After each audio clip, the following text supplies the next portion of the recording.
And with me on the program this morning, we've got Liberal MP Kelly O'Dwyer and Labor MP Nick Champion. Good morning. Happy New Year to you both. First time we've seen you on the AM agenda for the year. And guys, I'll come to you in a moment for your thoughts on this issue which has dominated the news coverage over the last 24 hours. First, though, I want to play you a little bit more of what Tony Abbott said in Davos when it comes to these asylum seeker claims. Let's take a look. Who do you believe? Do you believe Australian naval personnel or do you believe people who are attempting to break Australian law? I trust Australia's naval personnel. Nick Champion, first to you. Your thoughts on this and the government's response? Well, look, Kieran, I served on the Christmas Island Tragedy Committee, and I know from the evidence given to that committee and what we saw was that our Navy personnel behave in not just a very professional way, but a very honourable way, and often risk their lives on these operations. So I would find it fairly incomprehensible if these allegations were true. I think we should give the benefit of the doubt to our Navy personnel, and I guess what happens to mend the relationship with Indonesia to make that a more positive one that's not played out in the media, is up to the government. So we look forward to the government taking positive action to have a good relationship with Indonesia so that these matters are dealt with in a professional way.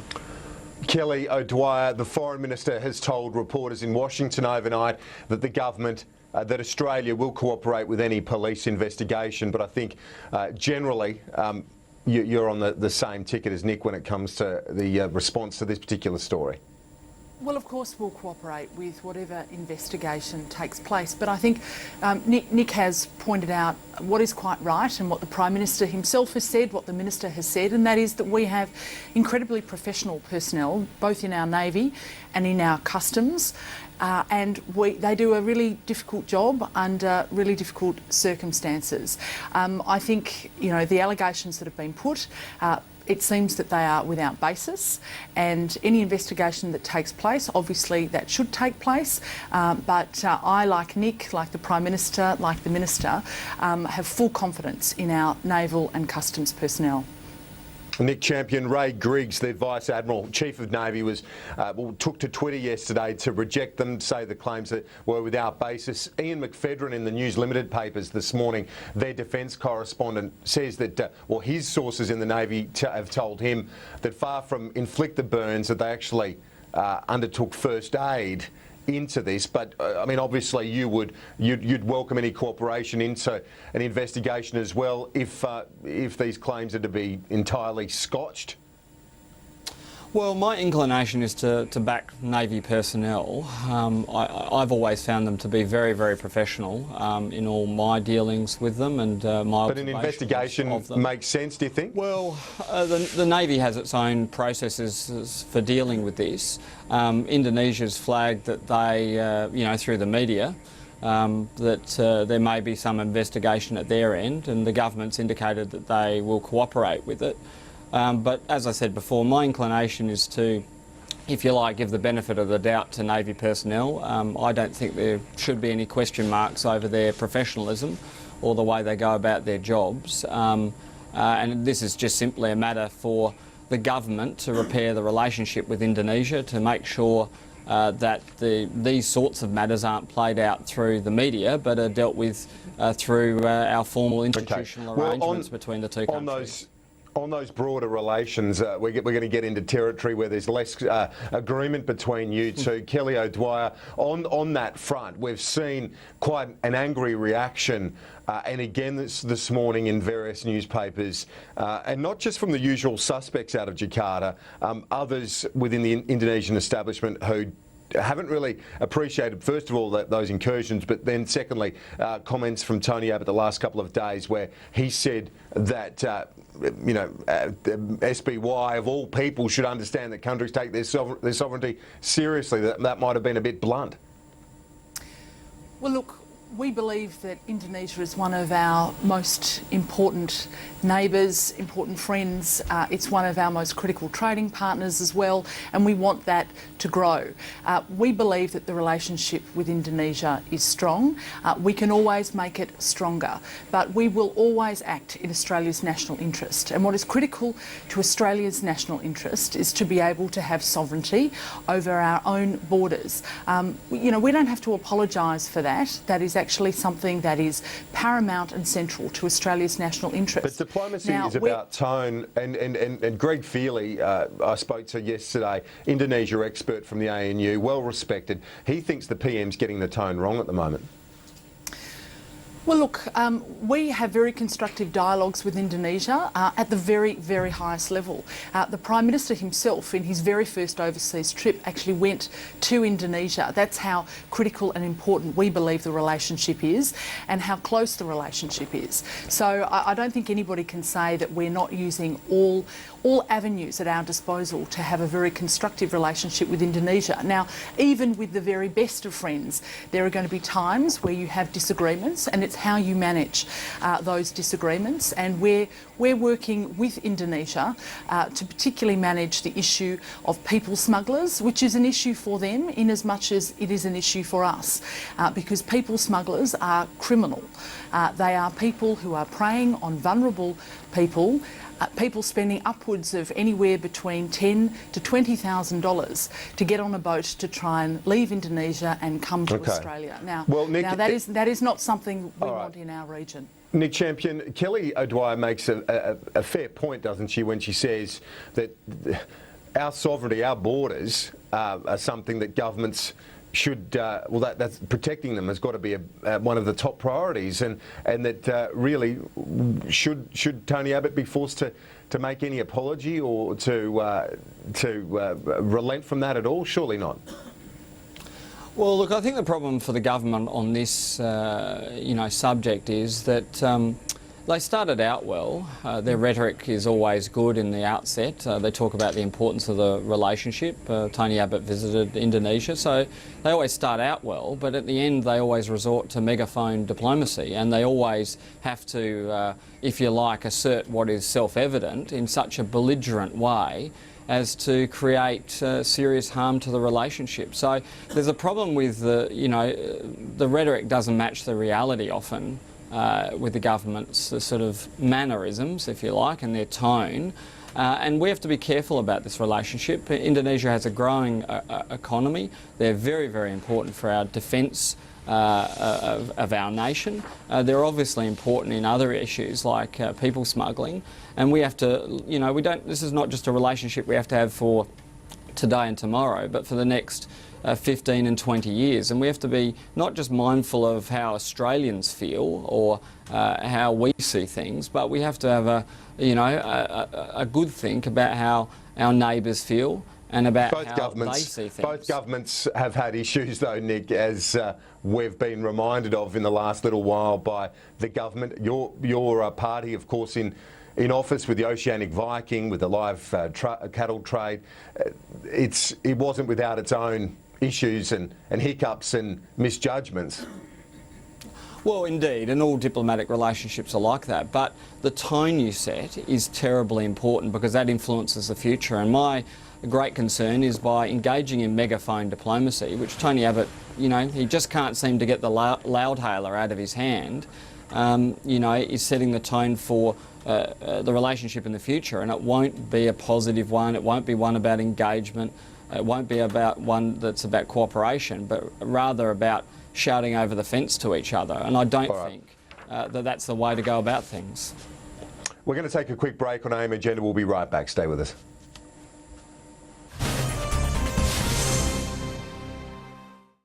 Count the number of batteries you rely on every day. Now multiply it by 7.6 million households. As the demand for battery power increases, plan for a positive future today with your own Battery World franchise. My 12-week body transformation has helped thousands of people discover things they never knew before. What I know now is it's not about weight loss, it's about taking my life back. Healthy food doesn't have to taste bland. Even with kids, on a really busy day, there's always time to exercise. I can run for 20 minutes, not just 20 seconds. With customizable nutrition and exercise plans, mindset lessons and daily support, you too can find out what you're capable of. Go to 12wbt.com and discover your best self.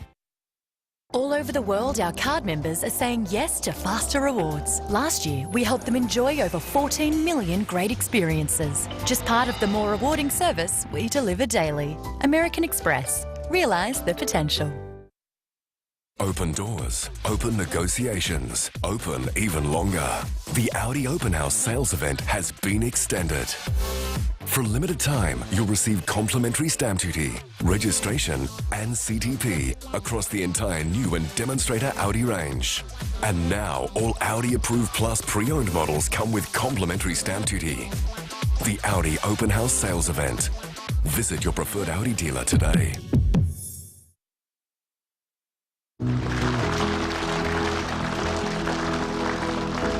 At CPA Australia, we not only teach accounting, but the skills necessary to stand out. Business, strategy, and leadership. Because your ideas and your insights are what the world is waiting to hear. Enrol today, be heard tomorrow. CPA Australia. Be heard. Be recognised. How can Officeworks print and copy service help your business? Well, we can print these. These. These. These. These. All these. And of course, these. You name it, we can print it. Copy that.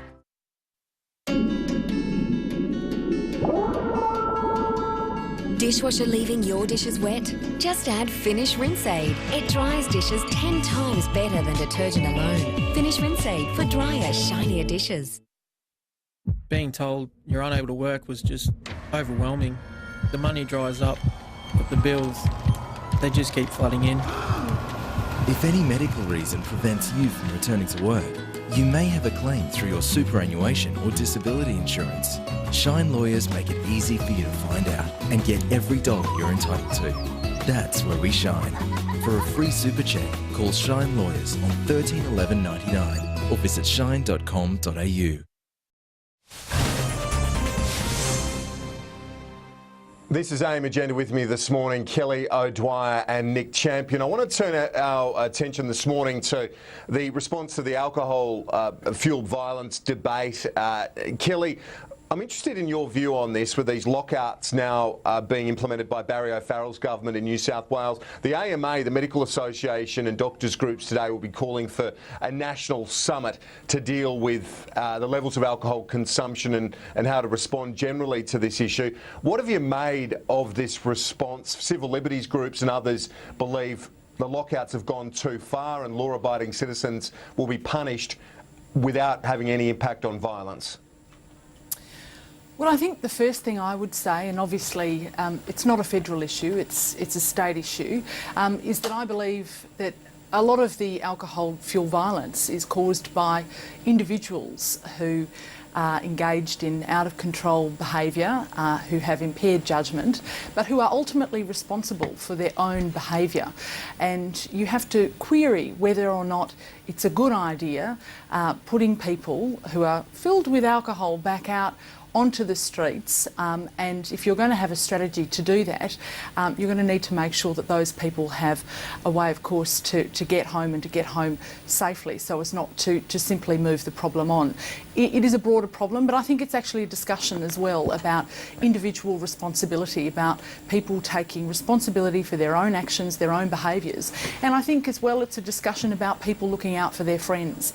And I think there have been some very, very effective campaigns, some campaigns that have originated here in Victoria, where young people have gone out and said, you know, stop and think before you act. And I know that that's had a dramatic impact in my home state in Victoria.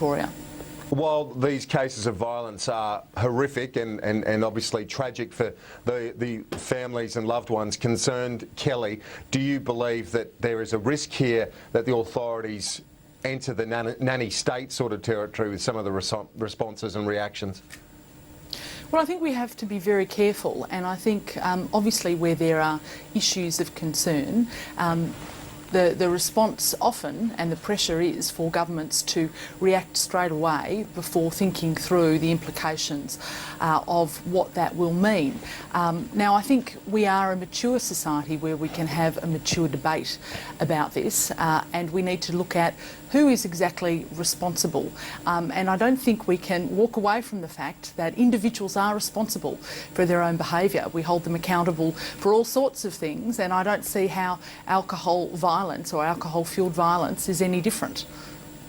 Nick Champion, your thoughts on this? Because I know I mentioned civil liberties groups. There are many others as well on social media and other groups who are saying that this is an example of the nanny state overstepping the mark, and really that it's about an individual accountability, that numbers suggest that alcohol consumption is actually not on the rise, that it's declined.